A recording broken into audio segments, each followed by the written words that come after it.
இது வந்து ஒரு சாட்டர்டே எடுத்த விலாக் தான். அந்த பேக்கிங் ஸ்டார்ட் பண்ணதுக்கு நாங்கள் ஸ்டார்ட் பண்ணிகிட்டு இருந்தோம். சனிக்கிழமை வந்து என் தங்கச்சி வந்து வந்துட்டா காலையிலேயே. சரி அவள் வராளே அப்படின்னு சொல்லிட்டு அவளுக்கு வந்து ஃபிஷ் நாங்கள் எடுத்துருந்தோம். எப்போயுமே நான் வந்து ஃபிஷ் குழம்பு வந்து அப்படியே தான் வைப்பேன். இந்த வந்து மாங்காய் போட்டு வைக்கலாம் அப்படின்னு சொல்லிட்டு மாங்காய்னா போட்டு காலையிலே குழம்புனா வச்சாச்சு.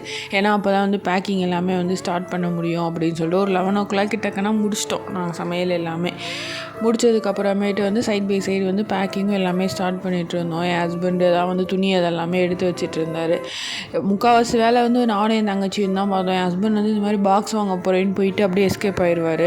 அதுக்கப்புறம் அவர் வந்து கொஞ்சம் கொஞ்சம் ஹெல்ப் பண்ணார். அப்படியே சைட் பை சைடாக வந்து மீன் குழம்பு வந்து ரெடி ஆகிடுச்சு. அதுக்கப்புறமேட்டு ஓரளவு நாங்கள் பேக் பண்ணி முடிச்சிட்டோம். ஹால் மட்டும்தான் பாக்கி இருந்துச்சு.